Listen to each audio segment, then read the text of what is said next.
Welcome. It is such a pleasure to have you with us today, Megan. We have Megan Knight with us. So tell us where you're from. I'm from Williamstown, New Jersey, so very close to Philadelphia. And we have a phone ringing. All right, I think they answered it. But I also travel a lot to Nashville and Alabama to work. Excellent. And so that's where you live right now as well. So I live full time here in Jersey, and I just travel constantly back and forth to Nashville and Alabama.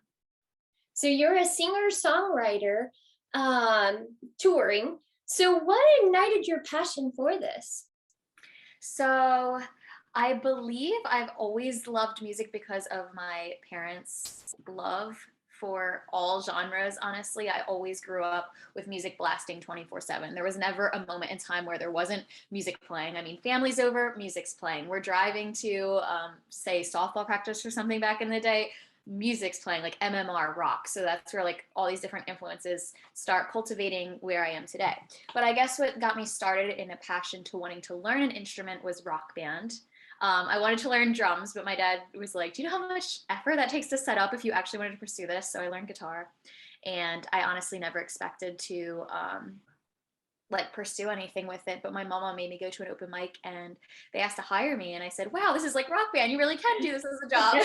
And that gig led to another one and another one. So that's kind of how I got onto this path, I guess. Excellent. So did you have another career path? Did you like work somewhere, when you turned 16 and did you? Honestly, I never had the chance for that to even occur. I started working as a full-time musician at 13 years old. So I've been working for 11 years straight. My first break I've ever had, honestly, was from the pandemic. And I felt like I was going crazy because there was never a moment of time in my adult life where I did not have a full-time job. I was going crazy. Oh, yes, I can totally imagine. I know things changed. Things Yeah. changed entirely. There's something really cool. I saw that you actually were a contestant on American Idol season 18. So tell us what that was like. So it was so much fun. This was during the pandemic year of 2020, right? But it was all recorded before the pandemic actually started. So it was pre-recorded. I sang on a yacht, which was very ironic because by the time it was released, people were commenting like, oh my God, she's on a yacht. Like, and that was when all the stuff was happening with the cruise ships and all that stuff. It was completely unrelated. And it was before that whole thing happened. But the rest of my season wound up finishing up virtually and everything. It was a crazy, crazy year, but it was an awesome experience. I got randomly selected for that highlighted spotlight audition on a yacht on a helicopter pad, which was so bizarre. I actually like accidentally manifested that moment because I remember whispering to my parents because we were in the freezing cold and I was like, oh my gosh, it's probably so warm on the yacht. Do you think the judges are on there? I was like, I want to go on there. And then I wound up like being the one chosen to go onto the yacht. It was just very strange, but it was awesome. And I got to go to LA and all that. I saw the video. It's actually online on YouTube, of course. But it was Luke Bryan, it was Katy Perry, and Lionel Richie. So how was it being around? I mean, I'm sure you've been a fan of Katy Perry and Luke Bryan, for country, and of course Lionel Richie. But what was it like just performing in front of them? I mean, honestly, I was in shock. It felt like a total daydream to me, because it was such a surprise factor where I feel like most contestants have that moment outside of the room to mentally prepare themselves. I was running around doing interviews for like hours all day. So like the whole thing for me was so surreal. It still feels like a daydream. Honestly, it was like a moment in time. I feel like I blacked out, honestly. But the weirdest part was Katy Perry because I remember before I was a musician watching her documentary, and I always had like a weird feeling when I was watching it. Like I thought it was super cool. I don't know why I felt connected to it or anything. But then years later, having the opportunity to meet her in person and her wanting me to sing to her was just very, very weird because I wasn't even going to audition for American Idol. I got a private audition email from a talent scout, and I actually said no the first two times because I was never going to do a reality show. But the third time I believed was a sign. So I did it, went right through the producing rounds. A few months later, was in Washington, D.C., and got to sing for them. And then it was just a weird moment that I kind of forgot about that memory about watching the documentary until it was that moment in time, and I was looking at her and I was like, whoa. Because when you get into this business, I feel like you kind of forget the moments where you started and began, and it was just like a flash of my whole childhood right in front of my face in that moment. That's incredible. And then for them to give you the yes, what were you like thinking before they gave their yeses? Like, honestly, I was thinking like the acoustics outside were super bad. Like I was like, oh my God, was that even good enough? Because there was a lot edited out that you guys did not see. I mean, I had to stop and start that song multiple times because helicopters flew over because it was near the White House, and there was like winds, and the sun was like in my eyes, and the hair was in the mouth, and I was just like thinking to myself all in that time, I mean, you know, the intrusive thoughts that go on in your head that nobody sees. And I was just like, oh my God, like there's so much going on. Like I do not feel comfortable. And that's honestly what was going on in my head. So when they said yes, I was like, oh, thank God. Like, it's like, okay. And it was also a song like nobody really knew, because the producers actually changed my song selection like a few hours before my audition because I was going to do Shallow, but I was kind of grateful they did because of the fact that it was a song nobody really knew. I feel like I'm not attached to the show with the memory of like this super popular song, and I'm still seen as like an original kind of vibe. And Glenn Hansard really did inspire my original career because of the fact that he is just a man with a guitar who can go and sell like, you know, the crap out of a show, you know what I mean, and make you feel something in your soul, which is a big part of my music. Is I want to move people every time I sing, and I'm a big person with energy, and when I'm with a crowd I like to really like feel everything and try to like raise the vibration of everything. So I don't know, I was just really happy I chose a song that I really stood for in my own personal connection and vibe rather than, you know, familiarity. At the end of the day, I feel like everything happens for a reason. well, I've heard you on Instagram. You have a video posted of you singing Landslide, and you sound a lot like Stevie Nicks. Do you get that a lot? Well, thank you. I do. I get that. And then when I'm like singing live and stuff, I hear a lot of people say that I sound like Miley Cyrus in certain songs and certain inflections. But I think it's because ever since a little kid, I've always loved 90s music a lot. And I cover a lot of it live. And I always have. But then Miley Cyrus started this thing where she's bringing awareness to it, which is awesome. But people are like, oh my gosh, did you like awareness because Miley Cyrus? I'm like, I've been playing these songs since I was 12, 13 years old. But I do love Miley a lot. So I think that's where the comparison steps in, is because that's what how they know of these tracks, the younger generation for the most part. So then where do you, well, you have several songs that you've released. I saw CMT. They're actually featuring one of your new music videos. Is it My Drama? Yeah, very grateful for that. I mean, that was a surreal moment. I'm very big into like manifesting everything, and for so long I'm like, please universe, like how do I get exposure to like a bigger outlet? And it's through being, you know, myself as an original artist. And when that came through from CMT, I'm like, whoa, I really believe all of your dreams can come to reality if you set small goals. And that was my first music video I created with a team ever. And the fact that my first video was picked up by CMT, I felt like it was just like a reward that I was on the right path. And it was just like the universe telling me, you know, you got it, like just keep going. And I learned so much from that experience. I cannot wait to like keep making music videos and writing new songs. So where do you get your inspiration from? Honestly, my daily life and the news outlets, reality TV. It's honestly like everywhere, and it always changes. Or hearing stories from my friends, you know. I think inspiration's constantly radiating everywhere, and I just always felt like I was meant to do this as a career, and it was my calling because I don't know, something within me. I could run away from music as many times as I want, but I will always wind up back here. Like it runs through my veins, the inspiration and the passion, and I just definitely believe it was like my destiny here to pursue music. It's in your heart, right? I mean, Yeah. it's been in your heart since you were very young, obviously, with your parents and you know, being into music. Exactly, yes. So who's your greatest inspiration? I would have to say my inspirations are constantly ever changing, like literally day by day. My favorite song and artist right now is Mary Morris with her song Circles Around This Town, just because I feel all of us have the same goal of like our first couple songs like really doing something, and then us able to achieve all the other goals that like follow through once you get that first break.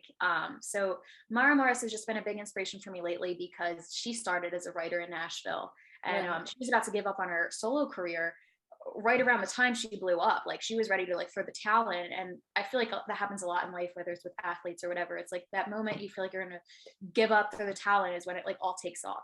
So she's a big inspiration for me, just to prove that like if you have that feeling inside you, it's not for no reason. Like you were like probably born to do this, you know what I mean? So you said that you also visit Nashville a lot. So what are you doing in Nashville? Are you doing shows? Are you writing? So writing my single Bad Decision, I actually got to produce with Kane Brown and Lauren Elena's producer, which was amazing. That was Matt McVaney, and that was one of my favorite recording experiences in my life. I would love to make more music like that, especially where it's that pop, contemporary, country mixture, which has an R&B like flair to it as well. Mhm. Right now, I also wanted to like push the boundaries a little bit, and I'm now merging Muscle Shoals with what I learned from Nashville, taking elements of both and trying to create something more innovative. But I don't know, I'm just learning a lot from like recording in different areas because the ways they work are very different. Tell And us that's more great. about the newest single release that you've done, Take It to the Grave. That's very So emotional. thank you. Yes. So I've been challenging myself more and more to try to write about things that I feel like people need to hear. And I was in a space where I felt like really lost for a really long time. And I had a really hard time with confrontation. And I just found no songs that kind of like touched upon that like universal experience, I guess. And I was like, I feel like it's part of my purpose to do that and write that. And I had like this realization, I'm like, right now we need to sit down and create something for people that feel this way. And that's the reason why I got into music for the first place. I'm like, I want people to feel understood, I want people to feel heard. And even for me, music is so therapeutic. With Take It to the Grave, I just really wanted to have that outlet for people to run to and feel understood in situations where, you know, I expected people to understand how I was feeling when I didn't even understand myself. And that's kind of like what that song was about, was that like uncomfortable stage, and people need to understand like it's a common feeling. It's just like I feel like there's a lot of things people don't really talk about. Yeah. Well, and there's certain things that get picked up, on radio. You hear songs That's true. about trucks, and Mhm. girls, and so there's just a certain theme, and Yeah, so there definitely is. And I always wanted to be that person to kind of like push that boundary of what we're writing about. I think the roots of country is really going to start coming back around because songs like that are really fun and to hang out with your friends. But I feel like people are missing like the like soulfulness in the storytelling that country's kind of lost touch with. I feel like a little bit over the years. I mean, Chris Stapleton definitely hits on that every track he puts out. But I mean, so I mean, a lot of artists still do, but I think it's not as apparent as it used to be, and it needs to make that comeback where it's getting back to the storytelling side, you know, and making people like yeah, feel something. yeah. So where do you tour? So right now I'm kind of like in the tri-state just because it's easy. It's in driving distance, but one of my big goals eventually is to get regional booking, and I would love to start opening up for a band bigger than me, you know, like with a 20-minute slot and just start touring. And Right.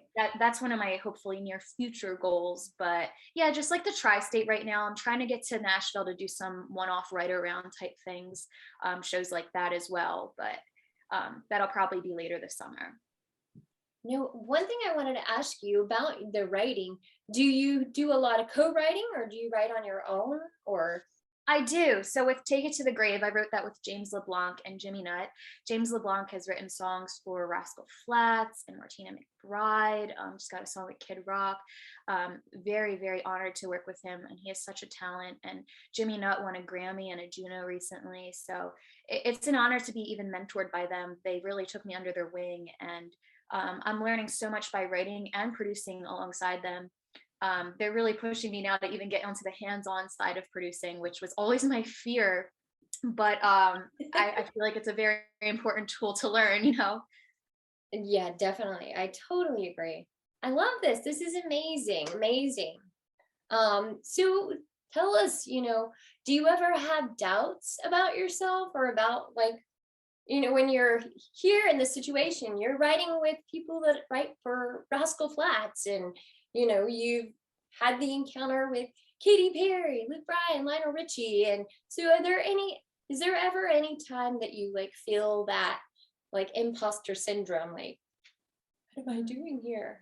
Yeah, I mean, I've definitely had pinch me moments. I mean, this past trip down in Alabama, I remember sitting at a table and I thought the one guy I was sitting with was just like a dude. But yeah, no, he was like a hit songwriter. That and I was just like, how does my life like always end up in these situations? But that's when I just feel like it's the universe showing me like, this is what you're meant to do.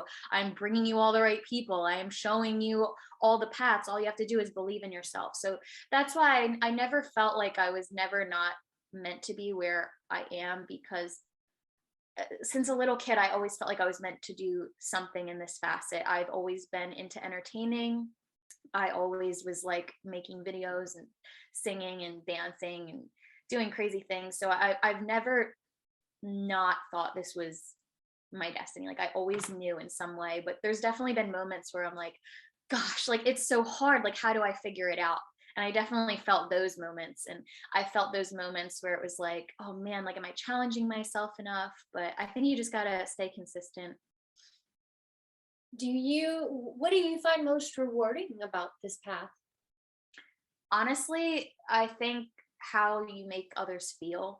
I mean, there's so many shows that I've played where I've had people come up to me after and they get emotional and they start crying and they say, oh my God, this happened to my brother. And that song just like brought me to this place, or whatever story they have. And I think that's the most impactful and powerful moments that I've encountered. And that's what keeps me going. I mean, I tell people every time I meet them, like after a show, they're like, you are so amazing. Like, you have no idea like what an impact your voice has. And I sit there and I tell them, keep spreading that love and joy to every artist you encounter, because it's people like you that like keep me like going and like pushing. And people don't realize how much of an impact that has on an artist, but that's my favorite part of being an artist. And a lot of times the artists don't even know. So I love that you were like, tell every artist that when you feel that way. Yeah, I don't think people realize how much it means when they share how they feel or how an artist has impacted them, because that's what keeps us going. Like I know every single day, like if people weren't feeling something from me, I try to sing everything from the depth of my core. So if like you're not feeling an emotion, if it's just feeling like words, like I should just quit my job right now. You know what I mean? Yeah. So what does your typical day look like? So I try to write a little bit every day, even if it's like a song title or something. I just try to like get something going down in my little notepad on my phone, and I'm always trying to prepare for like the next writing for with myself or a co-write. I try to like lean towards co-writes nowadays because I just think co-writing is where it's at. Honestly, I think it's so cool to join everybody's brains together. But I try to work out literally every day and meditate, and I've been trying to get more into like cooking and like recipes, oddly enough. So I don't know. I just try to keep my mind going and try to learn a new cover song a day. We just and producing. That's what I've been trying to learn recently. That's driving me crazy. But you gotta keep going. Then one day it clicks, as they say. So that's just something that's been frustrating but good. So what was one win that you were happy about? I would have to say playing at the Trocadero in Philly. It's closed down now, but I remember seeing Casey Musgraves play there and standing with my family and looking at them and being like, I want to play on that stage so bad. And then literally a few months later, I was playing on that stage. And that was a very surreal moment for me. And it like gives me goosebumps now still thinking about it, because you should really watch everything you say, because it manifests. I mean, between that and like singing on a yacht or recording with Grammy winners, like the world really works in some crazy ways. And that was definitely felt like a win for me, because that was a really bizarre, awesome moment. And yeah, that happened like many years ago. And that's like something I still think about today, where I'm like, okay, yeah, like if something's not working out for you, like obviously your mentality isn't in the right place. I love your vibe. I just love it's all about good vibes. And so how do you keep that? Honestly, I don't know. I mean, obviously it's like easy to get lost, but I think it's just like constantly having like recenter yourself, constantly having to refocus, and constantly having to remember why you started in the first place. Because as you know, as a musician, it can easily turn into like Groundhog's Day of trying to be in the grind and trying to figure out how to get to that next place. And I'm learning it's not about numbers, it's not about followers, it's not about any of that. It's about like one person at a time, touching one person, their soul like at a time, and helping people. And that will naturally, like, you know, raise the vibration of everything and everyone, and you will progress along. So that's just what I remind myself all the time. I love that. You gave me goosebumps. Oh, this is awesome. So what do you want listeners to know most about you and your path? I guess that if this is something you want to do, you can definitely do it as well. um, and whether it's music or like whatever you have a passion for, I think you should follow that, because I think it's programmed within a lot of people to think like, all right, you go to school and you go to college and you got to get a job you don't care about and you got to work like a 9 to 5. And I just don't believe in that. I mean, I think there's people with a passion to do that. I mean, I've had friends that wanted to be a nurse and they grew up to be a nurse and they're loving life and it's amazing. And they were born for that. But I think what people can learn from me is like, if you have that like burning passion inside you, like you're going to figure it out. Just follow the gut feeling and don't follow just like the outside noise of what people are telling you. Oh, that's so beautiful. So then what have you learned along the way, and what advice would you give? And maybe that falls into it. But if they want to pursue a career in music. I would just say consistency is key. Like just stick with it and things will start happening, because there's so many people, like going back to Maramaris, when you're about to like give up and then it happens. And I don't think the secret is in, you know, like, oh man, like I'm just so frustrated, I don't know how to make it happen. Like I think it's just being persistent, and it will happen in your due time. Like you just have these other lessons or things to work out or learn before your moment is meant to be, you know. So let's get back into your songs, because I know we didn't really get to talk too much about them. And actually, so what's one of your favorite songs? What's your most favorite song right now of yours? Right now it's Take It to the Grave, just because I feel really happy that I feel like I wrote something that wasn't really there before, because I was like looking for a song like that for a long time and I did not have one. And I'm like happy that I made something that I feel like I can connect with, and it like brings me some sanity. But I also really like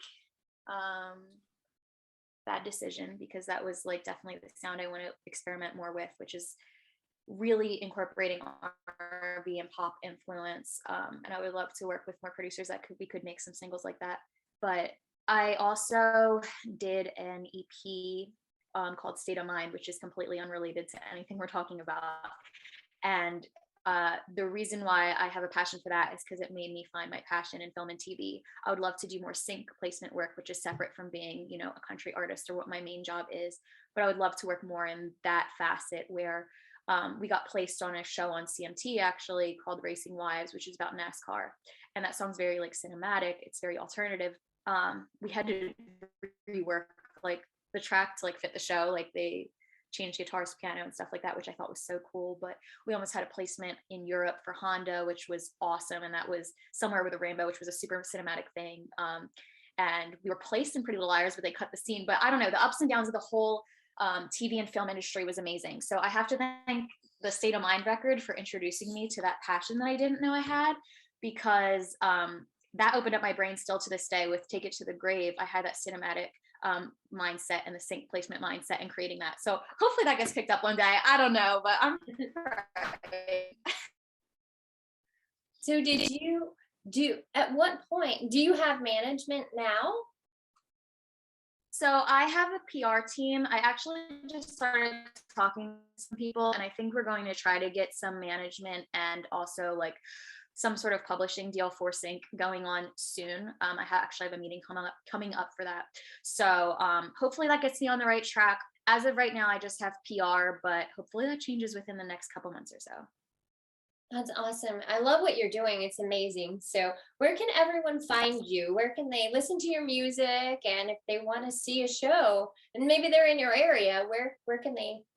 So my website's megannightmusic.com. So all my links are there, but I'm on Spotify, Apple, Amazon, like wherever you find your music, under Megan Knight. And my Instagram and Twitter is Megan Knight 20. My TikTok is Meg Knight 20. And am I missing any platforms? No, TikTok, Instagram, Facebook. Oh, and I've Facebook, right? That's under Megan Knight Music. I knew I was missing one of them. Was there anything else that you'd like to share? I have an EP releasing shortly, which will have these first 3 singles on them, plus an additional 2 tracks. So keep an eye out for that. We don't have the exact release date yet, but I do know it's going to be soon. And then after that, we're even working on more singles. So there's a lot of new music coming, thankfully. Well, that's so exciting. Well, it's been a pleasure getting to meet you, getting to know you. And I mean, I wish you the best. And I'm actually going to go check out your music too. Oh, thank you so much. It was great meeting you and talking with you.